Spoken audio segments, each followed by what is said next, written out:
Good afternoon, everyone. I'm Lily Liu, and this is episode 8 of Let Me Interview You. We're so delighted today to have a very special VIP guest, Dr. Ann Berger from the NIH. Hi, Dr. Berger. Hi. It's such a treat to have you because you are truly a thought leader in this space. We have a ritual here where we start with sonic rituals because I was taught that the last thing to go in the dying process is hearing. Today, we're so honored to have regular members of the community with us and all these supporters who've seen me on this journey and some new friends. May we take a minute so that Dr. Ann knows who's in the audience. May I start with my good friend Tortoise, who's up in beautiful, cool New England. I'm cool because I have a pedestal fan indoors in my old house with the shades all down. But no, indeed, I am so happy to be able to join you, Lily, and watch your emceeing, your organizational skills and the people that you invite. As I was mentioning a little bit at the beginning, that I'm really not currently caregiving, although I did caregive for a couple of people before. And what I didn't mention before is that I'm also looking forward to my own end of life and making the accommodations of what I really do need to do and how do I do it, if it's different than the way I used to do it, and the things that I don't have to do. So that's a short one for me. Thank you, Tortoise. Tortoise has been with me on my life journey now for 20 years. She saw me when I first had a blip in a professional career where things were at a fork in the road, and she really has been a friend of much wisdom. So thank you, Tortoise. Thank you. Now, Karen, our friend who's here from the Big Apple. Tortoise, thank you so much, Lily. I'm so happy to be here. And Tortoise, how wonderful to be looking forward to your own end of life and how you want to manage. I just think that's such a wonderful thing. Also, I've started to visit in person. I'm a hospice volunteer. I've been a hospice volunteer since 2013 with Visiting Nurse Service, and we just started a small in-person group. And I've been visiting this beautiful patient for the past 2 weeks. And I am looking for virtual links because he has aphasia. So it's hard for him to create language and to understand language, but he loves art and he loves music. So I'm looking for things to share with him as I visit. So yeah, so that's me. I'm a hospice volunteer, vigil volunteer, and I'm also an end-of-life doula. I expanded my practice and I do some sound healing as well. Yes. You're a visiting nurse of New York, of Manhattan or something? Yes, visiting nurse of New York. And I serve mostly Manhattan. I live in Manhattan. So that's essentially where I serve. I think my dad was on that. They were on the island North Shore Towers, but I think that's the one he was on. 14 years ago, long time. Thank you, Karen. Karen has provided many wisdoms. She was originally an educator, and she has come into our community and stayed in our community. And I call her my Sherpa because she has really dropped a lot of wisdoms. Thank you, Karen. And today we have Sandy, a new friend all the way from the Windy City. And please send some of the cool wind our way, Sandy. Hi there. So nice to attend. I'm taking a week off this week. Since last September, beginning of September, I've assisted families, and patients. So I'm an end-of-life doula, and I've been assisting families for the past year, and 3 out of the 4 have now crossed over in the last 2 months. So just taking a break to process some of that. And then my last patient is probably the one I'm gonna have. I just formed a really tight bond with. So after her, I'm definitely gonna take a 5-month break and just do some more training. And yeah, so I signed up for a couple of workshops, or Zoom calls, and this is the first one of the two for this week. Oh, thank So you. yeah, just reflecting back and excited to hear from others. Thank you, Sandy. Thank you for being there for individuals in need. I'm now entering that phase of my mother's life and trying to understand more, which is why this series began, because I had been introduced to the Reimagine platform last year, and some Asian American women in San Francisco taught me about Reimagine. And I've been so impressed by the founder, Brad Wolfe, WOLFE, his vision. And so when at the beginning of this year, the Friends could not carry on doing some things right away, I said, we must not let the diversity, the multicultural angle lose presence on this platform. So I started doing this monthly gathering. And so I've been so grateful that as new colleagues have come in, we've all become friends and we've stayed in community. With your permission later, I'll send out an email with the recording, and then please reply to all, because perhaps Karen could be of use to you and your thoughts, and you vice versa with Karen. So thank you all very much. Dr. Berger, it's such a long-awaited opportunity to hear more of your wisdoms. How I met Dr. Berger was the local Chinese American community linked me with Dr. Berger. And when I found out about all the innovative things that she's done both domestically in America and internationally, I said, I must bring her to our community because she will have so many wisdoms to share. Perhaps Dr. Berger will start with just a little overview of who you are. You've had such an interesting life, lots of twists and turns. Yeah, a lot of different twists and turns. So I started in professionally. I started in nursing and got a master's in oncology nursing, worked in pediatric oncology initially, and then decided to go to medical school because at that time, it was early 80s. There were no such things as nurse practitioners, and you weren't really, if you continued on, you weren't at the bedside. And to me, the bedside is really where I love to be. So I went to medical school and always really wanted to do what I consider the art of medicine and the art of nursing, and that's taking care of people. I love essentially hearing the stories and being on the journey with people. So I'm one of these people that can, which makes my husband crazy because he's an engineer. I can go into a supermarket and start talking to somebody and, you know, find out all about their life in a very short period of time. And that's, I love that. When I retire, I'm not sure what I'm going to do, but I'm not sure I can retire since I'm not sure what I want to do. But I've always said, well, maybe I should just open up a store or something, because that way I can like talk to people and find out their lives.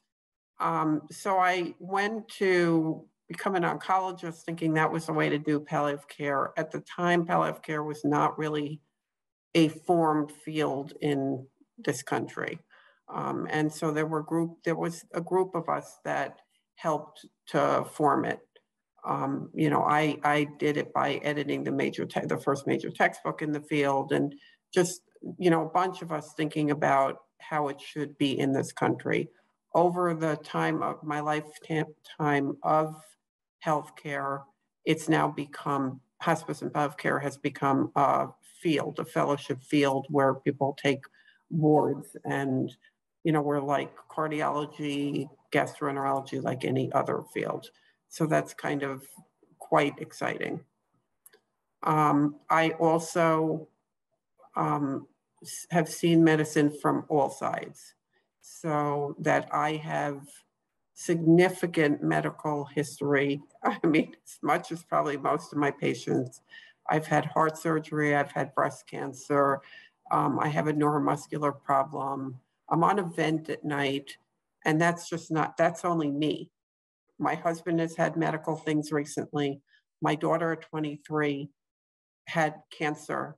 So we've seen it from all sides. And in terms of caregiving, the most recent was actually my mom, who we moved up from New York, and she ultimately had a stroke in April and died here. So like I see medicine in very different ways, because I can relate on all levels. You're so compassionate. That was the first vibe I got after meeting you. I'm so sorry for your loss. It has happened since I first met you. You have been a good daughter, a good daughter. When I met you, what really interested me was, number one, you're now at NIH. And if you could talk a little bit about your scope of work there, but also begin today. You had said that you started as a mentor with some students, medical students.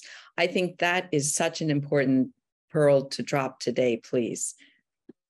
So I've been at NIH for 22 years. I started the palliative care program.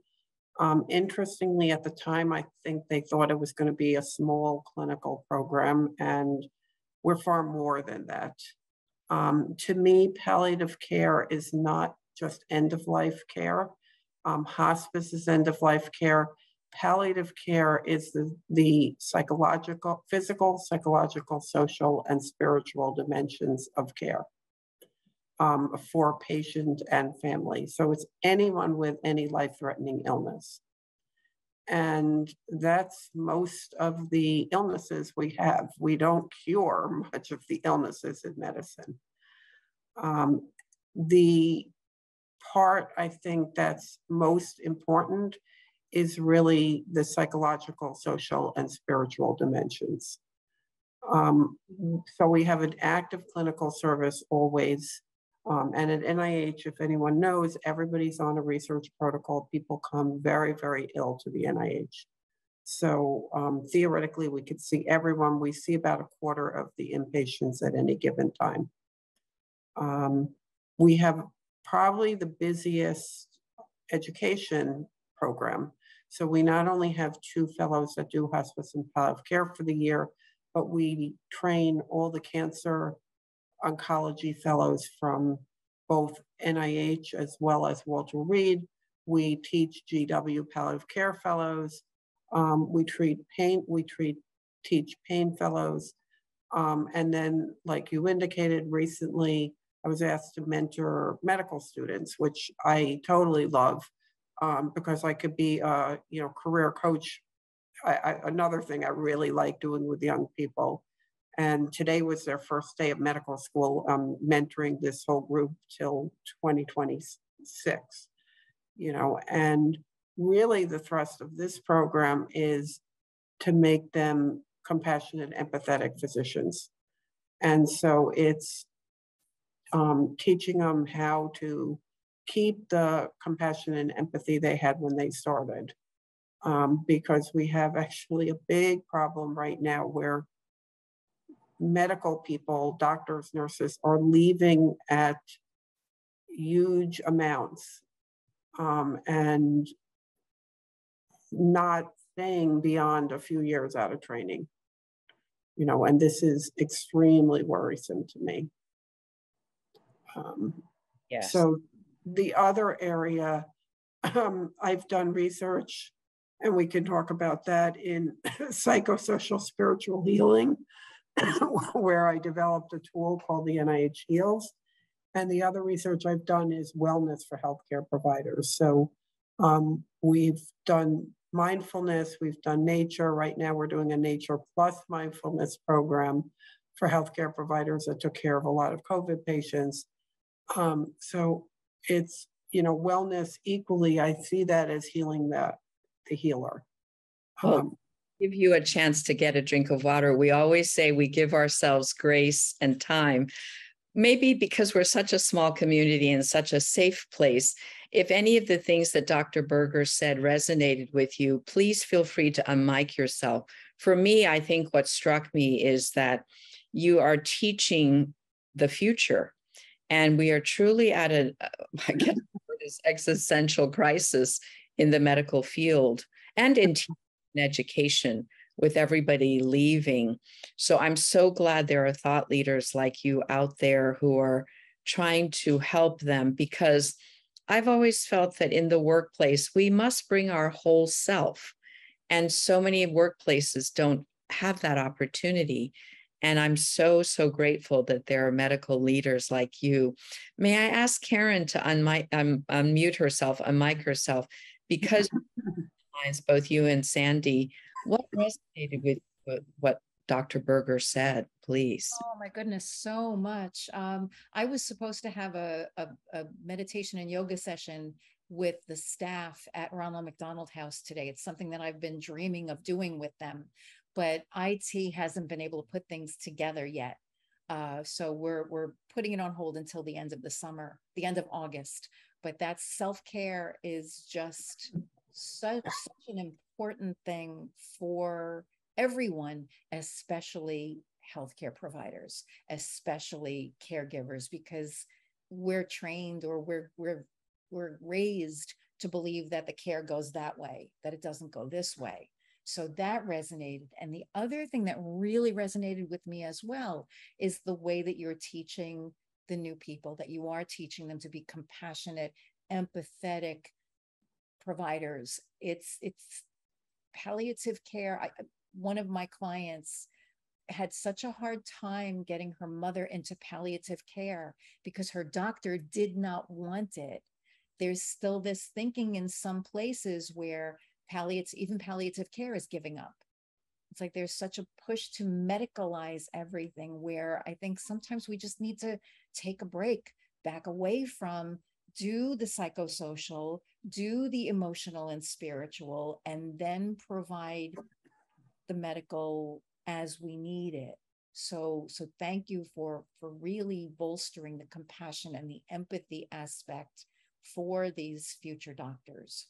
So my thing when I teach, like my fellows, the first thing I say is that the physical symptoms, things like pain, nausea, vomiting, delirium, I could teach a robot or a monkey. I mean, it's very algorithmic. Here are the medicines we have. This is what you do. It's algorithmic, but what's going to make the difference for the patient, whether they're end of life or not, is taking care of the psychological, the social, and the spiritual dimensions. With spirituality, much broader than religion. Religion may be important, but it may not be.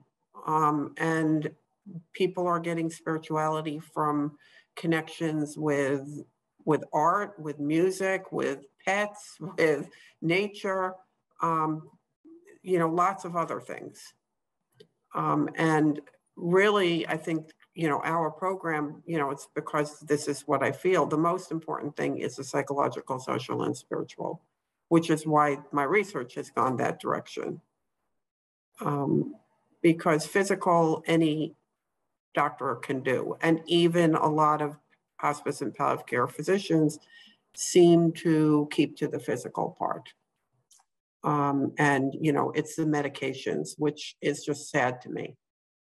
Thank you, Dr. Berger, because I now look at my mother and think what lies ahead in literally perhaps the next few months. If it's not too raw for Sandy, because you're literally in the middle of having just served families, did anything resonate with you with what Dr. Berger said? I know you're in the midst of things. Yeah, I mean, so many things. It makes me think of the years I volunteered at the community hospital before the pandemic, and then when they called me back part of the pandemic. Yeah, always seeing that with the doctors. They would also send me the new, is it residents? The nurse would, to just teach them, one, how to make a bed. So teach them how to make a hospital bed, and then the supplies needed, and two, how to talk to patients, because they don't get that EQ part of it during their training. And I've heard it also just from family members who have entered the medical field, and they want to hear what my work is like at the home, and then bringing hospice in. And I'm always grateful when I'm able to bring hospice in, even though they're scared of the mention of hospice, because they think it's, oh, mom's got 2 weeks or a few days. And it's just, no, we've gotten to the point where I need that help because it's just gotten too much.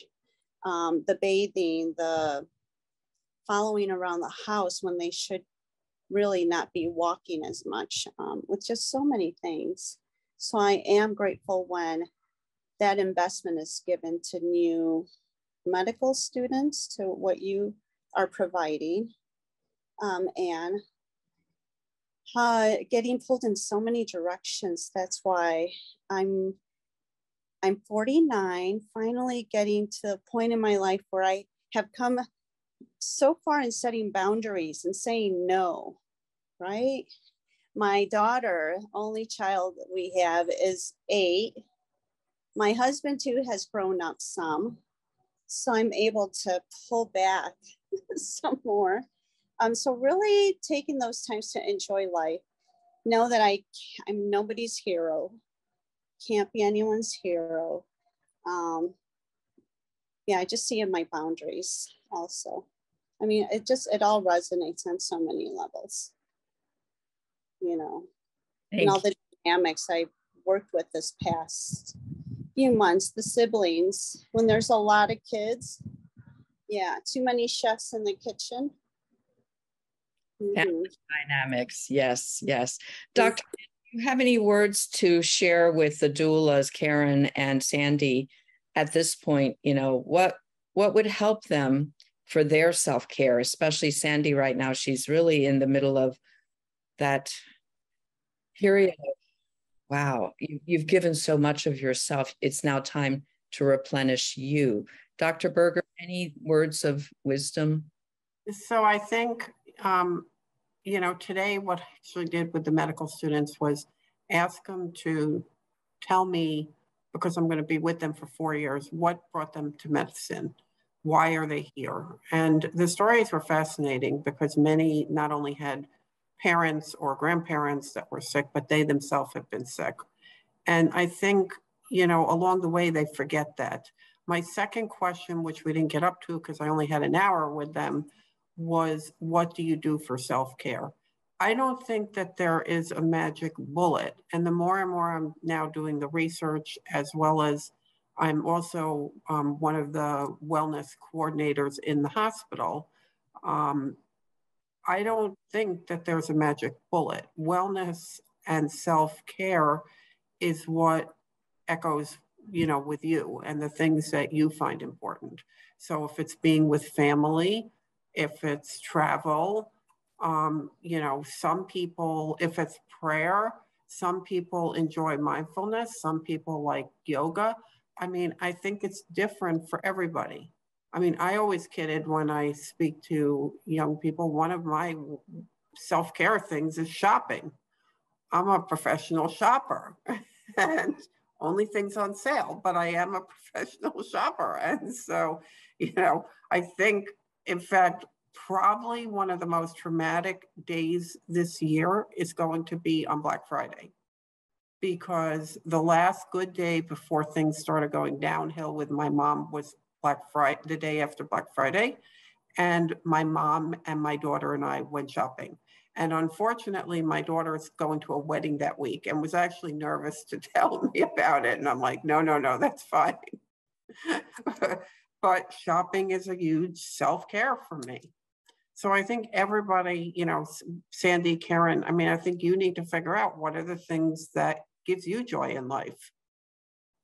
Yeah, maybe this is a good time for you to kindly tell us about this HEALS project, because the way you describe it, it's very much a psychosocial. Could you give us a little bit of background on that, please? So I was interested in palliative care and actually in integrative medicine, which is a lot of the modalities we use.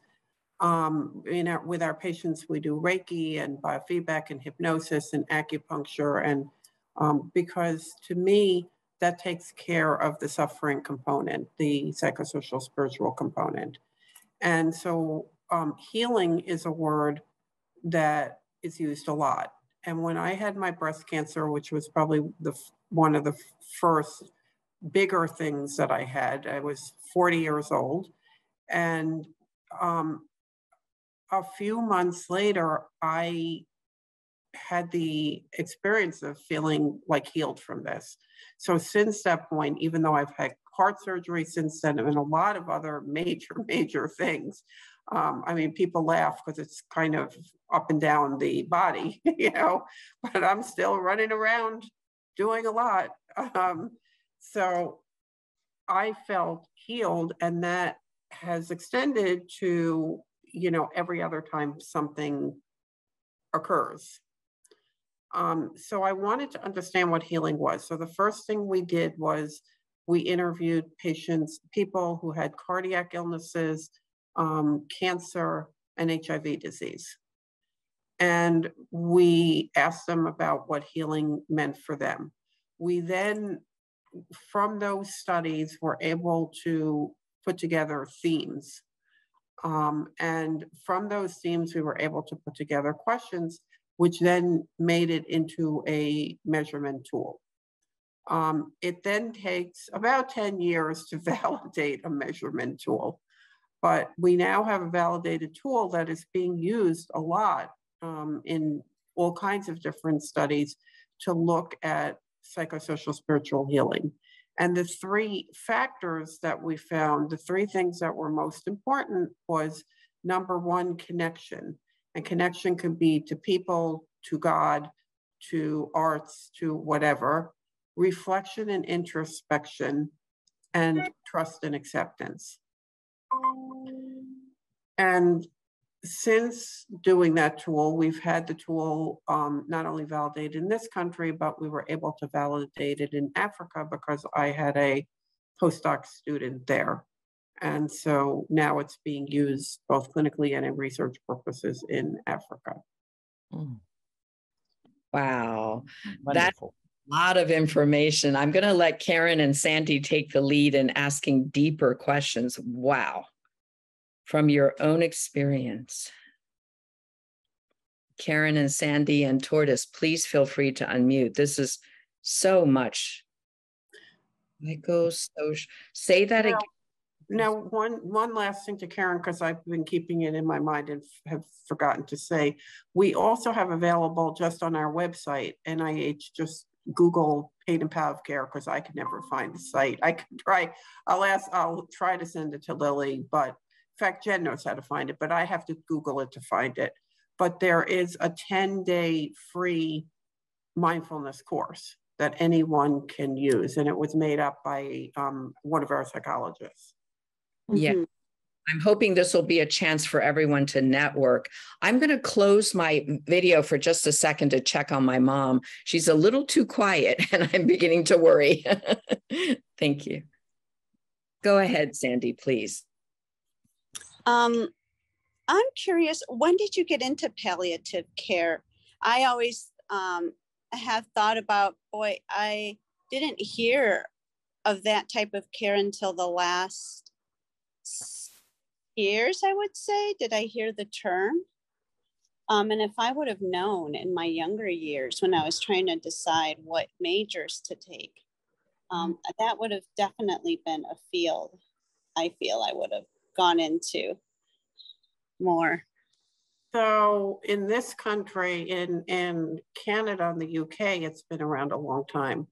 But in this country, it wasn't really a field till relatively recently. I mean, I was doing palliative care in, let's see, 88 to 91 is when I was in that was residency. So 91, I was at Yale in fellowship, and that's when I started a clinic. But again, it was so new, they said, call it supportive oncology. Don't call it palliative care. Oh. And, you know, so it's been around, but in this country, everything takes a little bit longer. And then we act like we developed it when we didn't. Canada and the UK and other countries developed it. But once we do it, then we think we're just better. Yeah. And then for you, the spiritual component, how much did you bring in and how much was it nurtured once you got into that field? Okay, so the spiritual component, I mean, to me, being in healthcare is a spiritual calling. I can't imagine doing anything else. And, I think I knew I didn't come from a family of healthcare. My parents were business people. And so I think I knew when I was 10, 12 years old, my grandfather had cancer, was dying. And it was one of these things, culturally, it was something that wasn't discussed. So he was dying at the time, lived in Switzerland, and my mother was going back and forth multiple times a year. But we were not supposed to know, even though, like, I knew.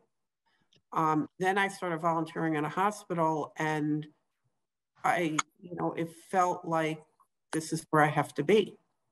And I can still get that, which is why I actually try to bring that out of the students today, because I'm hoping that as things get tough for them, the next 2 years is basic science. It's horrible. It's not fun. And then the system doesn't, always allow the clinical parts to be fun. So I want them to be able to go back to that all the time and feel the same spiritual calling. Um, you know, but for me, and unfortunately for me, in palliative care, spirituality is discussed and said to be important, but there are many in this field that keeps it very medicalized. And the spiritual piece is not as important as one would hope it would be. I see. Okay. Thank you. I'd like to add one thing about what resonated for me when you were talking. It was about communication. And there's a woman in Bennington, Celia Bandman, who with a grant was a humanist at the hospital and was helping the patients talk to their doctors, and their doctors listened to what they were saying. And out of this then has come with the grant ran out, but she and her psychologist husband, Bernie Bandman, founded a Center for Communication in Medicine initiative. And there is a website, speaksooner.org, and they've developed a way, it's wonderful. There's a DVD, whatever it is now, but of patients not wanting to speak up because they thought they were supposed to know, and then their doctor thinking they knew, but they hadn't said anything, and they hadn't talked with their family.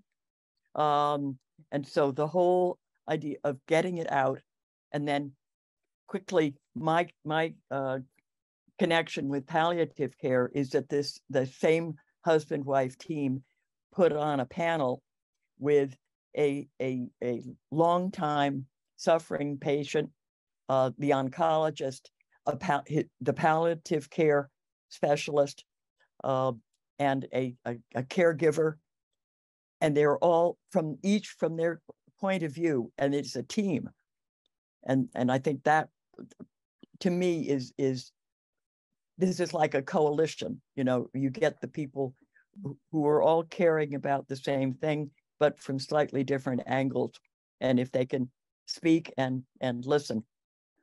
So that's, from my not being right in the trenches, I'm still really concerned and appreciative.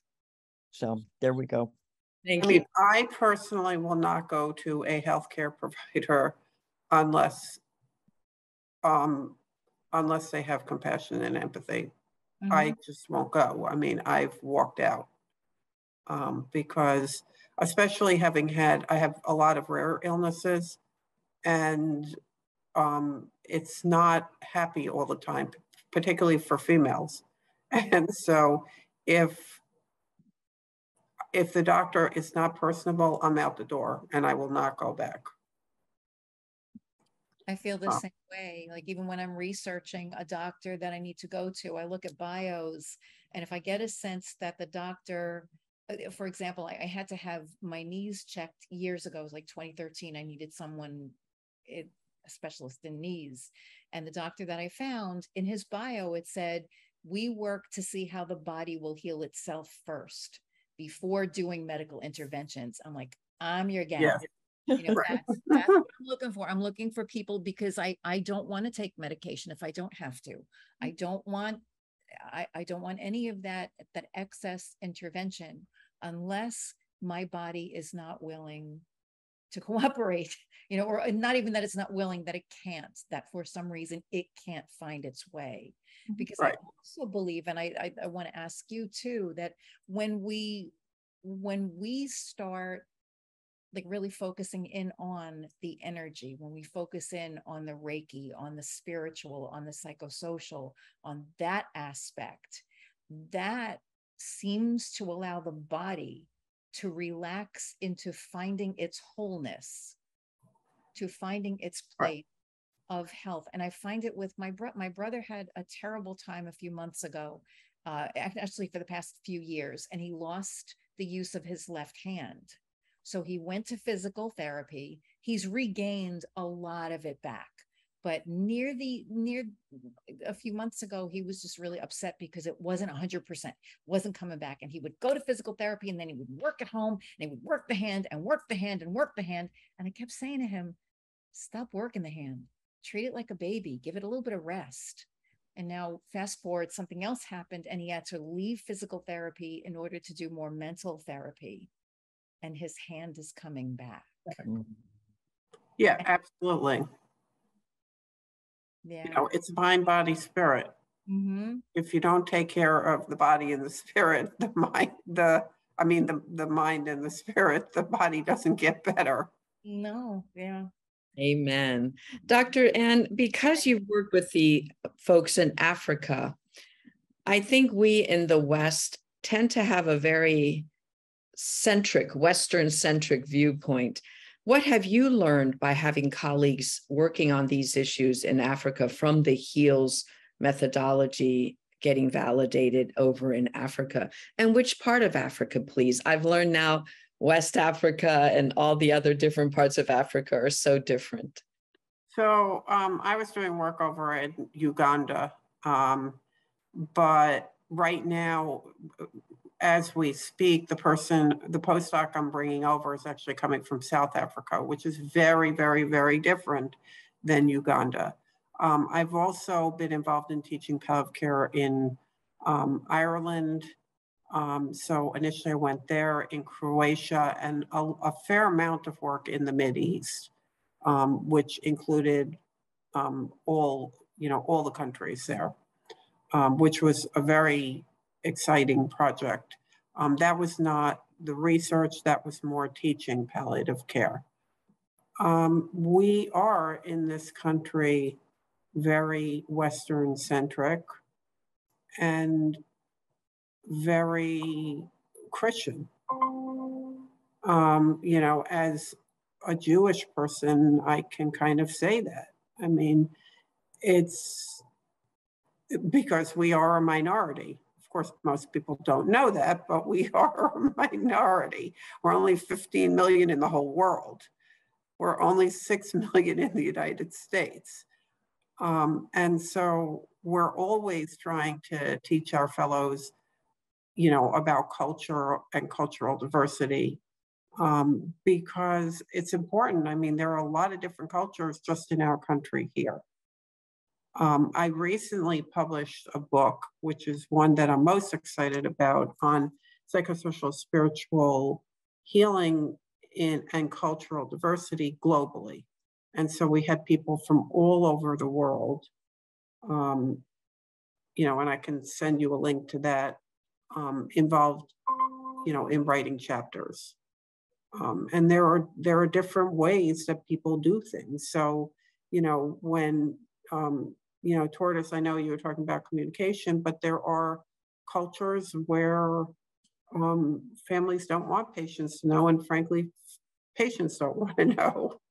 They want to leave it to their family, and that's fine. I mean, we need to ask the person, how do you, you know, who do you want me to communicate with, and how do you want me to communicate, and how much do you want to know? But it's different in different cultures, and that has to be fine. In America now, the sort of difference that's been developing is this phenomenon, which I've learned from my friends, of the end-of-life doulas.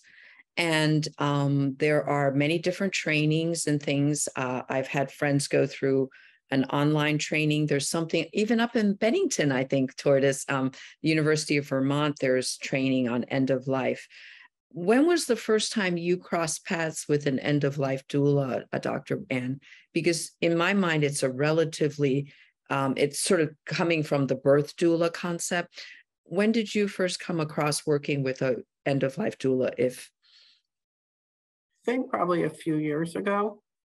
I think it's a great plan because it is somebody who can focus on the psychosocial spiritual dimensions and an advocate. I mean, for the family, it's really hard, and you need somebody to advocate and to be able to step back a little bit and, you know, be outside the family. You know, so even, I mean, because having been involved both with my mom and my dad many years ago with their end of life, it's very hard to be the healthcare provider. And it's probably worse if you're not in healthcare. As my husband says, he doesn't know how anybody gets through this if they don't have somebody in healthcare, because the system is not friendly and the system is very difficult to maneuver unless you have somebody advocating for you. So I think it's a great thing. I mean, it probably is needed more in end of life than at birthing. Birthing is a fairly short time. The end of life can be a lot longer. Yes, well, I will definitely link everybody up. If there's anything we can do as a community with your research, I want to value everyone's time. So I'll just ask one last question. If I gave you $2 million, I usually say 1 million, but I want you to have some for retail therapy. But if I were to give you some research money, seriously, where would you like to go and what would you like to research that right now you don't have time for? I personally would love to go to China and see how they're dealing with the introduction of more Western things like palliative care. How about for you, Dr. Ann?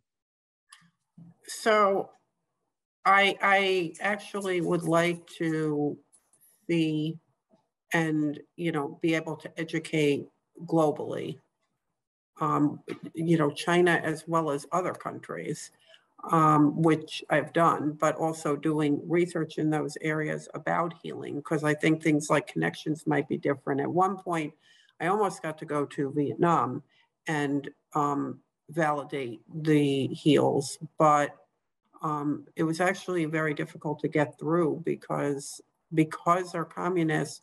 They actually needed to see the lectures I was giving. That's how different it is in our country. And, you know, I think we need to start looking more at researching, again, globally, this whole idea of healing the healers. Because if we don't start healing these healthcare providers, we're in big, big, big trouble. They are just leaving so quickly. And I don't entirely know how that even can be fixed. I don't think it's a mindfulness intervention or it's a nature. I think it's a more global problem. And I think, you know, I gave a lecture recently to a rural group of doctors and nurses about wellness and spoke about all the trials we had done, mindfulness, nature. We have a virtual nature thing that we're involved in. And at the end, it clearly didn't resonate with them. They didn't have any questions. And it occurred to me, well, some of their vital conditions aren't being met. We have people who are in these rural healthcare providers in a rural place where they may not, the patients they're taking care of, and even they may not have access to internet and computers and everything we have in, you know, in DC here, in the DC area. You know, so I think in looking at what other countries that don't have all vital conditions met, we can actually learn. The other thing I'm interested in is intentional healing, because if we can help heal the healthcare professionals, they can heal and help heal patients and families. So there's still a lot of research that I'd like to do.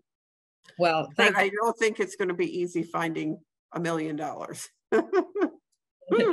No, but I just love your vision. I'll ask anyone else who'd like to have a couple of final questions, but you're such an inspiration, Dr. Ann.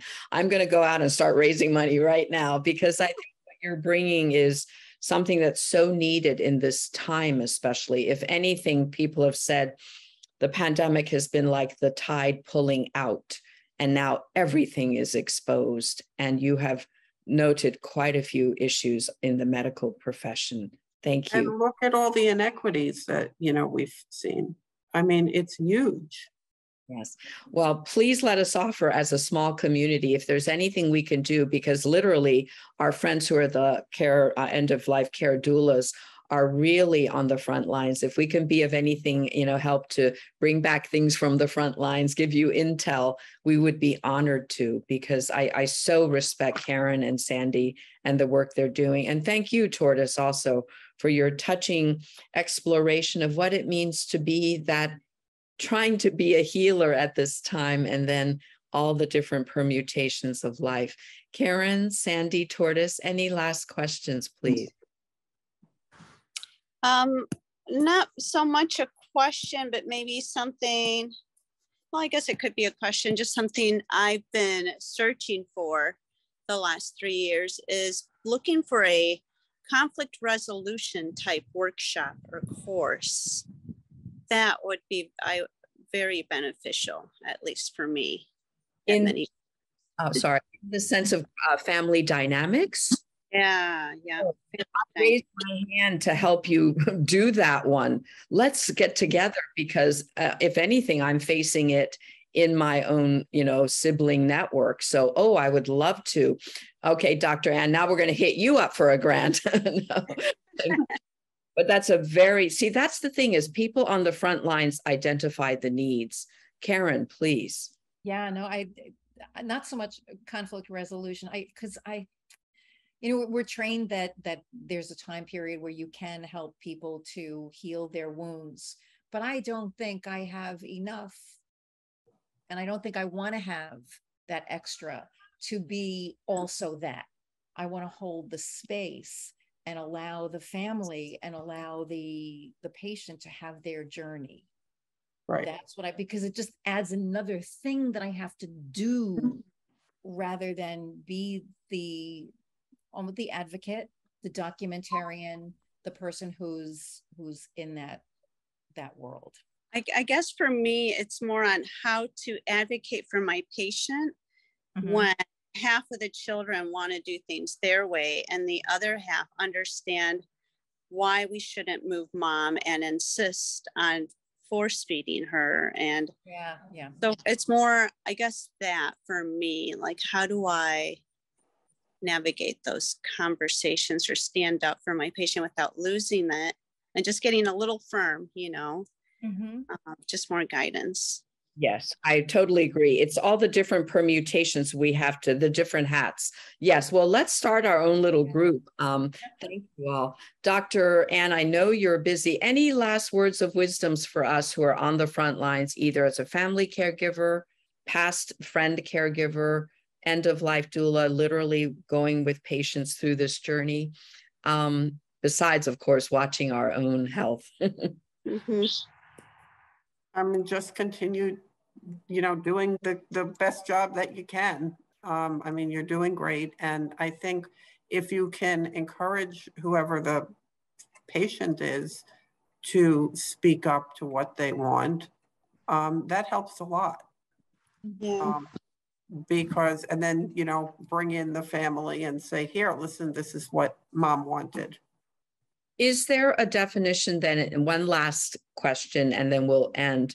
What is a good death in your mind? There's no such thing as a good death. A good, you know, that's not even a thing. I mean, maybe it's a thing written somewhere, I don't know, but it's different for each individual and each family. Thank you. On that wonderful word of wisdom, I will end us with our usual ritual. Thank you all for joining us, and especially Dr. Ann for your wisdoms. Thank you. For having me. Thank you, everybody. Till we meet again. Thank you. Thank you. You. Thank you.